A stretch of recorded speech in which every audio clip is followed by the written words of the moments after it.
A tale of two retirements, one of tragedy and one of success. Which will you have? I'd like to share a story about John and William, twin brothers. They were super close growing up.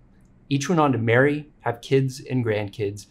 And while neither was extremely wealthy, they both were successful in their careers and saved for a comfortable retirement. However, the outcome of their retirement years were different. John just seemed to struggle with his finances. He split from his wife, and his relationships with several of his kids and grandkids were strained or non-existent. William, however, continued to do well financially. He traveled, spent time with his family, and was surrounded by his loved ones when he ultimately passed away. If you want to be like William, this video is for you.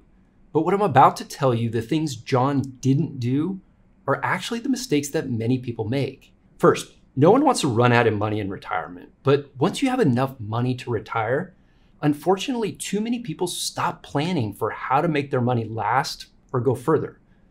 So action number one is to have a game plan for your money. Let me share some tips to make your money go further in 3 critical planning areas: tax, investments, and security. Taxes are likely to be one of your largest expenses in retirement, along with housing and healthcare, and most people overpay the IRS. When you go from a saver pre-retirement to an income taker during retirement, this may likely include withdrawing money from investment accounts like IRAs, Roth IRAs, or taxable non-retirement investment accounts. This could be in addition to Social Security, and perhaps you have other direct income sources like a pension or rental property income. Most people know that each income source, including withdrawing from investment accounts, has a different tax ramification. But what many people don't act upon is finding the optimal combination of those income sources to save the most taxes over your lifetime. A multi-year game plan for income may save thousands of dollars over your lifetime.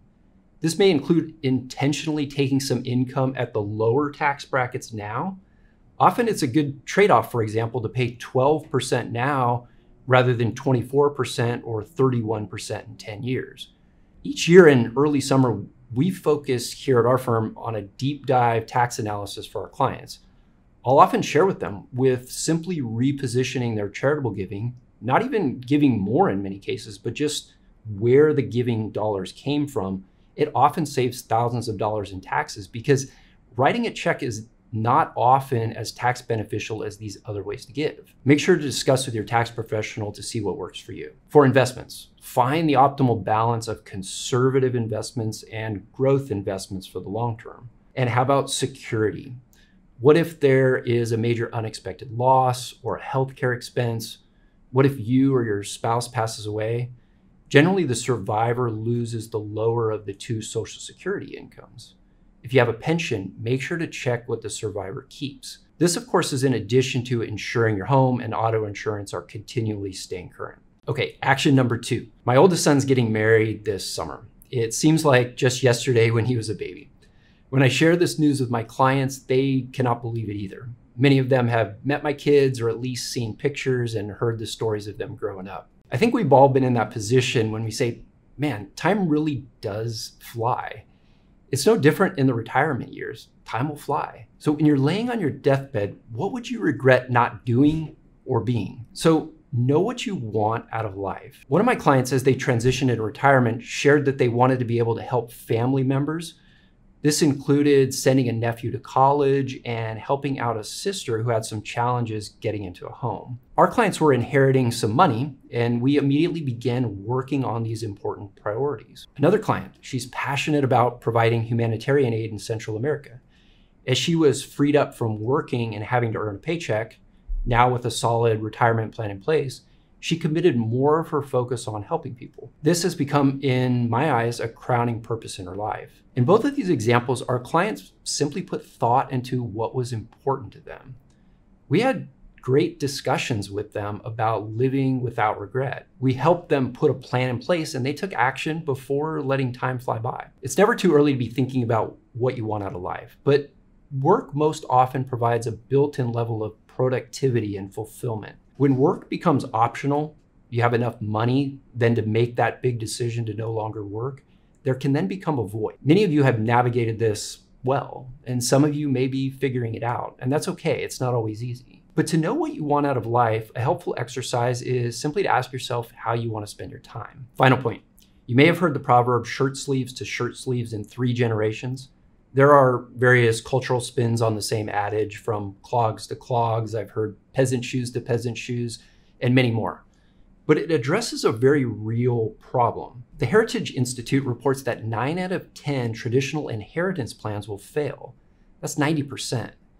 And this pervasive problem is known across cultures, across history, that any wealth that's built up in a family, it's often squandered by the 3rd generation. But why this extremely high failure rate, and what is it that the successful 10% do differently? And before I answer that, maybe you're thinking, I don't have a massive estate like the Rockefellers. This is not a problem for me. Well, I like to think money's like dynamite. It's powerful. It can be used for good or bad. Let's test it. If someone walked up to you and handed you $50,000, what good things could you do with it? It's probably not hard to come up with great ideas. Maybe helping family, going on a nice vacation, making your kitchen look nicer, helping a charity. Now, how about the other side of money? Think of a time money caused conflict. That's probably not too difficult either. Maybe it brings up a bad memory with a friend, a family member, or a boss. Oftentimes those conflicts are a result of just unclear communication. So when I talk to my clients about what's most important in their lives, their responses are ultimately never about money. It's most often about loved ones, family. When we talk about 90% of inheritances failing, the worst part is not actually the squandered money along the way. It's most importantly about the broken relationships that tend to occur. The money often, sadly, is a catalyst for that. But money going from one generation to another is like relaying a stick of dynamite. And this failure happens for 2 reasons that I see. One is a lack of knowledge. Many inheritors, even as adults, have little or no understanding of how to wisely manage money. They're simply not prepared with the experience and the wisdom. And the second thing I see is a lack of appreciation. We don't need to look much further than the selfish tantrum from a young child to see a natural selfishness. And yet when nurtured, gratitude can be learned. It's not, however, a lesson of head knowledge or just conveying facts. Google can do that. But what the successful families do is they communicate values. They communicate purpose.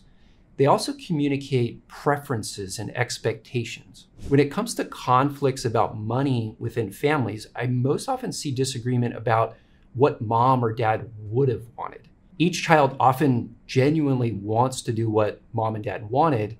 They just disagree on what that is because it wasn't discussed. I'll end with this great story. A client couple of ours has met periodically with their adult children to talk about these things, what they all value in life, what's truly important, what's been inspirational to them through their lives. Well, the husband and the father of this family, he was diagnosed with a serious illness. While they have been prepared organizing their finances and their estate plan, it's all become a little bit more real recently. And in a recent meeting we had, 2 of the children joined us in the meeting. The 3rd has also been involved in helping the parents. And different than most, they are all working together as a team. It's a sad, but also a beautiful and a joyful situation. This is what we call family legacy planning here at 1 Degree. For families that get their retirement, tax, and investment plan on track, it's taking that next step to make the life of your family better. You can reach out to us if you want to see if family legacy planning is the best next step on your retirement journey. And if you want to test yourself to see if you're on track for retirement, my partner Alex posted a great video, 9 financial goals everyone should hit by 50. You'll want to watch that video next. Thanks for watching.